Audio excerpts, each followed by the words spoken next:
everybody, and welcome to my video. So in today's video, this is gonna be what I really want to talk to you guys about. So it's gonna be, as you see the title, why did I quit a care home job? So this is gonna be a bit of a story time. A story time. Obviously, it's gonna be. So basically, yes, I quit since end of February. So that's about when. What did I say today? Today's the 6th of April. So I've quit about I think it was a month, almost. Yeah, almost. Yeah, you're just over a month basically. Yeah. Sorry, ignore the light and stuff. So I just want to talk about the beginnings, and then when things started to go wrong.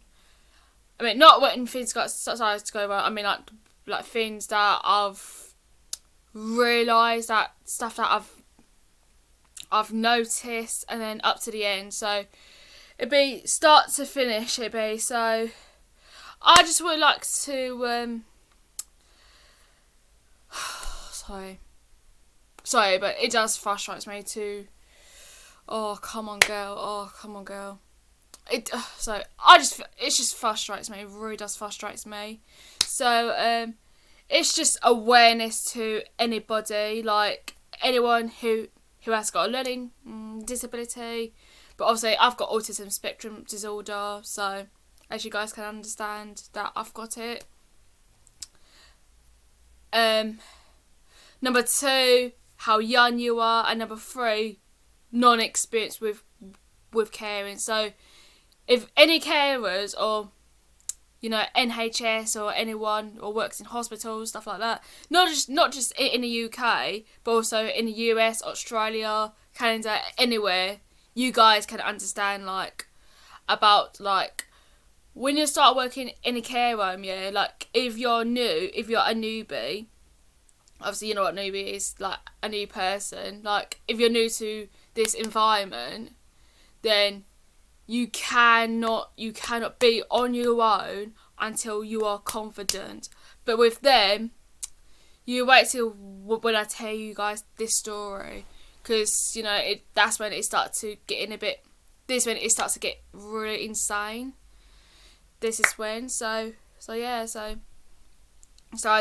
I'm just warning people right now, if you are thinking about applying into care home jobs or care assistants, when you go around people's houses, you know what I mean, because that's what my mum does, because my mum is a carer, she is, and she's been working in the caring industry for about, I think it's about 5 years now, about 4 or 5 years now, my mum.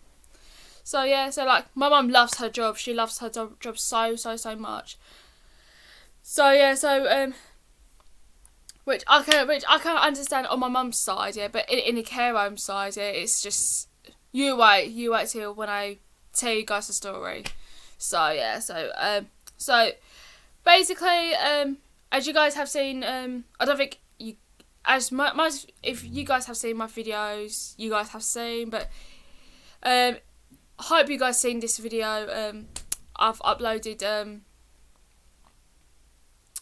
months ago. When I had this interview, but that wasn't that job, it was a different job that I had. So after I've uploaded that video of me going to this interview, I think it was about a week or 2 weeks later, I can't remember how long ago was it after. So it was long after I went to that interview. I had about 3 job interviews that week. So there was one in Brentwood, which where I live, but care homes in Brentwood, there's a lot of care homes in Brentwood, but I'm not gonna name what care home is it. And the second one, I'm not gonna mention where it is, and then the third one is up in Chelmsford. So that's about, for me, is about 20 minutes to half hour drive, because there's different ways for me to get into Chelmsford. First way is go on the A127 and go through Hanningfield way, and a second of all, go through Brentwood and then just get on the A12. So I decided not to do Chelmsford Road because obviously it's a bit far because I'm plus the traffic, but there won't be no traffic going towards Chelmsford or Colchester, but it'd be traffic going towards London. But like, I'm not gonna lie, but A12 can be chaotic. It can be, especially that slip road, especially. So yeah, so the Brentwood one, it was a bit messed up. It was, so I'm not gonna explain that because obviously they actually mix up my appointments mistakenly, so I had to arrange another appointment. And then the interview number 2, the one I said that I'm not going to mention, so that is the job that I was being offered. So this is the job what I'm mainly talking about. And then I was offered, and then so I was on the phone to this lady. We was on a phone for about 5 minutes, and then basically just to talk about the company, and then she offered to me like that. She offered me the job like that. She did. And then didn't ask me about myself. Have you done caring before and stuff? But like, so yeah, I offered the job and I was happy. And then doing my DBS and sorry, and sorry, I do keep talking. Sorry, and done my DBS and stuff. Sent picture of my passport and stuff, and then in about a week later, my ex-boss, if you haven't seen my video, I'm going to link it at the top. If not, I can link the video down the bottom. So my first job, I actually got bullied in my first job. So this manager, my first manager from the first job, she texted me and asked me about my qualifications, where was the last time and stuff. But I don't. We're gonna make another video about her because obviously, like, it's just insane. It's just obviously insane. So I definitely will talk about her on another video. And then I said, sorry, stop starting, girl. Sorry. But I get nervous talking stuff. You know, I get so nervous. So I've sent screenshots to my manager, and then she was shocked. She was absolutely shocked, and it's shocking. It's absolutely shocking, like, because there's proofs of this woman from my first job. And yeah, and then after things sorted, I was happy to start after my 22nd birthday. But obviously, I'm 22. I'm 22 years old. And then when the day arrived, just before on my first day, I was getting really nervous. I was getting, like, I keep saying to Mum that, Mum, I'm getting nervous, because the reason why I was getting nervous is because I don't know how the staff are going to treat me, because to be honest, like, I had staff that are horrible. I had, like I said, on my first job, like I said, she was very manipulative and nasty, and she even blackmailed me, my first manager, and she would often threaten me. She would often. Because, like, with my traineeship, which I'm going to make another video about that, they were treating me horrible as well. Obviously, they were very cold people, but they treated me horribly. So that's why I was getting really nervous because of how people are going to treat me. Because that's the thing is, because I did a research about, is it class as disclaimer for employees treat ones who are different, like with autism, ADHD and stuff like that. But it is actually a disclaimer. It is, like, because basically it is illegal for an employee to treat any employees with learning disabilities and with autism completely different compared to other employees. But sorry for you guys to explain it, but I'm trying to explain as I can. But don't judge me if I keep stuttering, because I just don't like being judged when I keep stuttering, because obviously it's just natural thing. It's just natural. Anyway, so back to the story. So back to the story. So on my first day, I was nervous. I was absolutely nervous, but I did had warning signs ready, because as me, I was very naive. Back when I was 19, I was a very naive girl. But as now, I'm not a naive girl. I'm not, but I can be. I can be a bit of a naive girl. Can be, but I feel like I'm having warning signs ready, just to say if stuff is not going right and stuff like that. So yeah, so my first day, everything was fine. It was, and then I was obviously this lady. I'm gonna give her a fake name. Let's call her Penny. Got Penny, and then we got Emma. So let's call her Emma. So Emma, she's been working at this care home job for about just over 20 years, and Penny, she's been working in this care home for about 5 to 6 years. So Penny had to shadow, because honestly, she was shadowing me. She was, and then just to get the residents up. So we only get about, I think, yeah, it was 4 ladies up we had to get, but this care home place is only about 15 residents, so it's not a lot, not really. And then yeah, like everything was going fine and stuff. Yeah, and yeah, so it was good the first day. Like, I can't say like I like it and stuff, because I used to say I love it, but as in, like, I can't say I love it because I'm not used to it, because I'm not getting there, because I just need to see how things go first, you know, just see how things go. But if I knew something is not right, then just, you know, bink. Yeah, and then my nan and my dad asked me how's it. I said yes, going right, thanks. And then I said, well, I'm not getting used to it, because obviously I can't say I love it because until I get to know the place. And then the second shift, so the first shift was on a Wednesday, but the second shift was on a Saturday. So yeah, so the second shift, it was, sorry, just let me, I don't think guys, yeah, anyway, ignore the light. So my second shift, it was horrible, the second shift. As I got into work,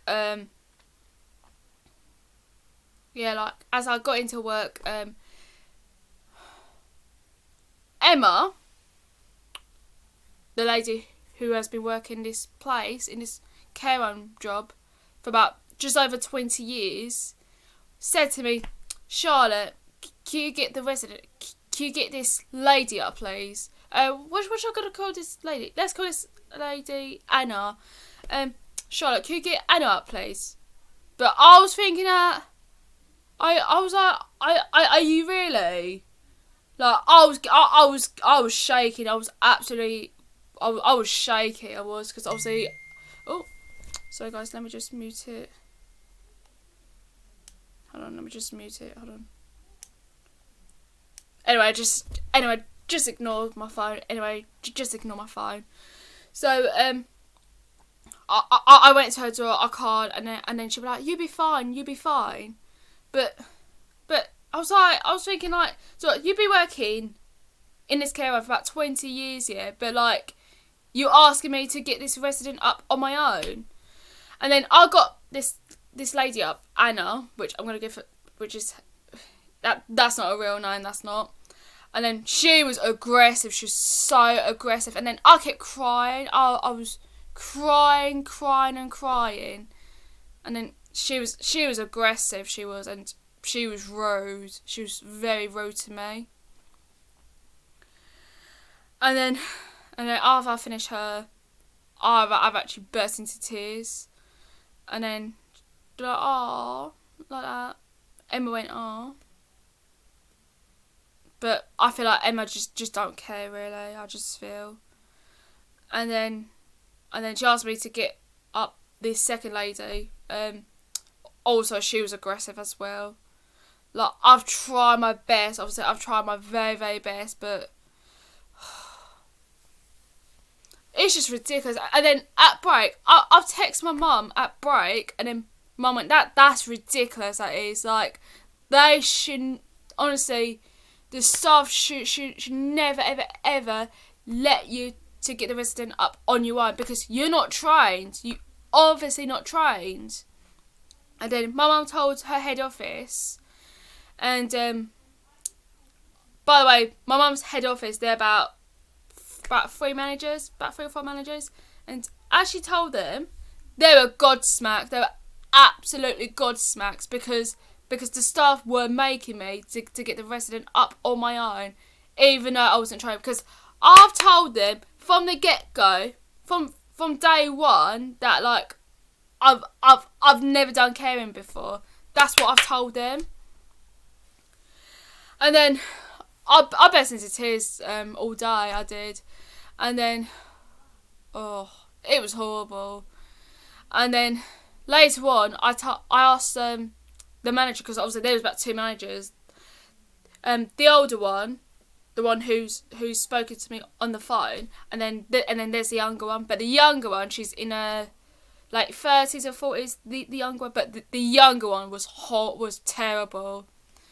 Honestly, she was crap. She was like, like I said to her that would it be alright if one of the staff could be there with me, like when we get the resident up? And then she said, that would be fine, by email. But I was thinking to myself,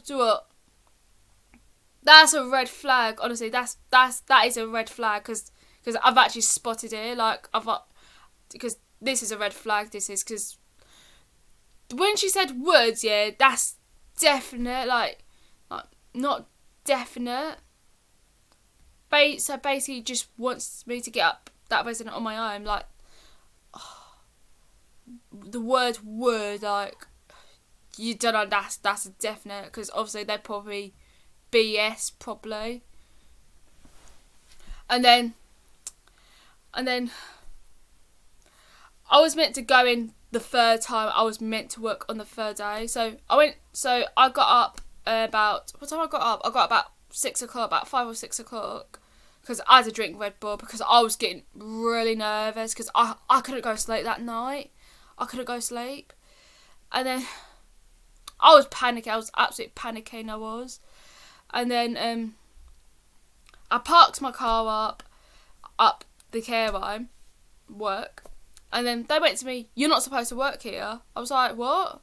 And then like, "You was meant to be working tomorrow." I was like, oh, okay. And then I just left. And then they obviously let me down, and then obviously I was meant to work next day, but obviously I couldn't do it next day. And then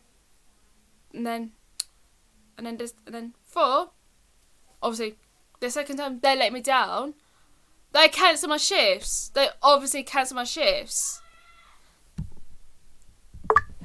Sorry, so my sister called me. So yeah, that's why I just went out. So I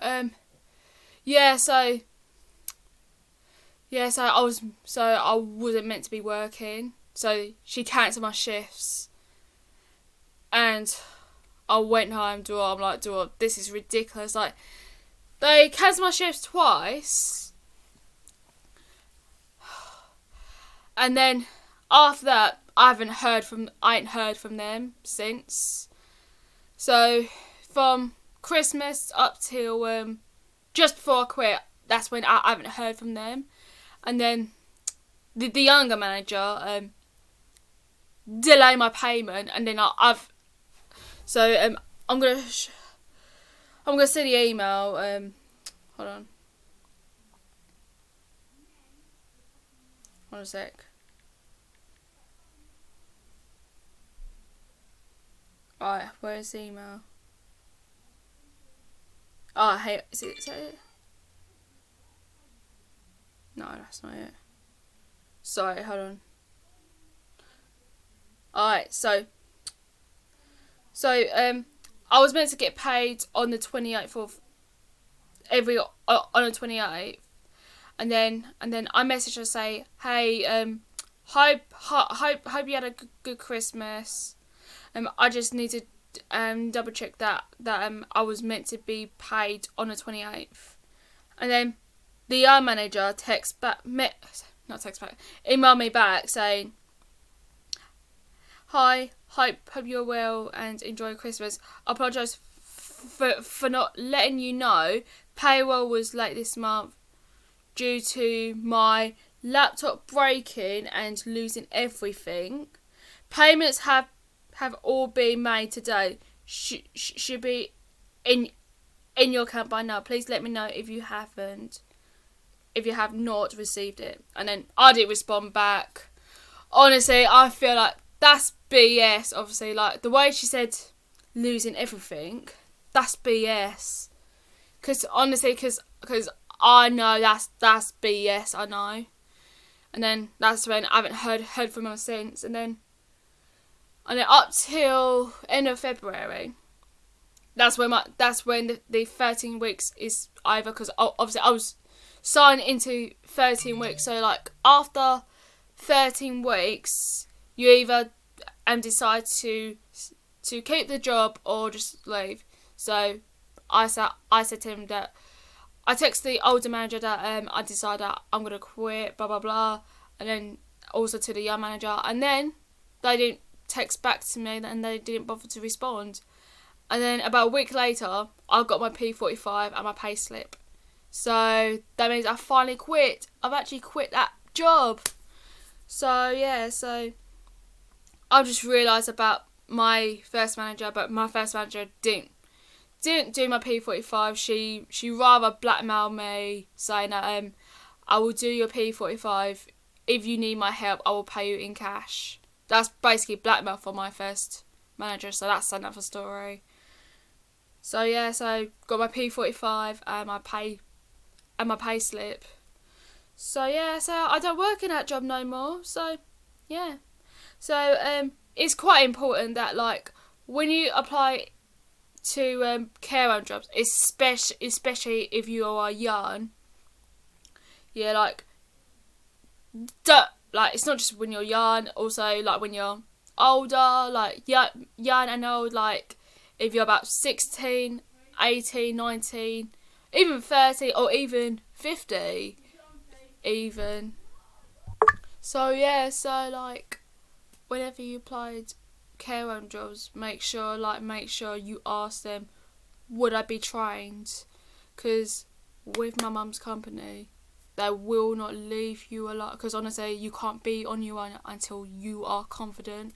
Because basically with my mum's company, they give you 6 weeks, and if you're still not confident after 6 weeks, they'll give you another 6 weeks, which that's good. Obviously that is good, like that you won't be on your own until you are confident. But obviously with that care home job where I was working, they were very unprofessional, and they are the sort of people would chuck you straight into the deep end, which is horrible. It is. So yeah, so I'm not working there no more. So I would rather just work somewhere who can give me patience and who can treat me a bit of respect. But I think I know where it is, the reason why they chucked me straight into the deep end. I don't think they did it to this other young girl, because obviously this other young girl, she's about 23, and I don't think they chucked her straight into the deep end. But as they would feel that I've got learning disability, they feel like, oh, let's do it to her. Let's chuck this girl straight into the deep end. So yeah, so hope you guys enjoy watching this video. But please just keep a good eye out on sightseeing about care homes, because sometimes care homes jobs do chuck you straight into the deep end, and you don't want in this bad position you don't. So yeah, so I would like to say thank you for watching this video. Don't forget to give a good thumbs up and make sure you subscribe to my channel, and I see you on my next video. Bye.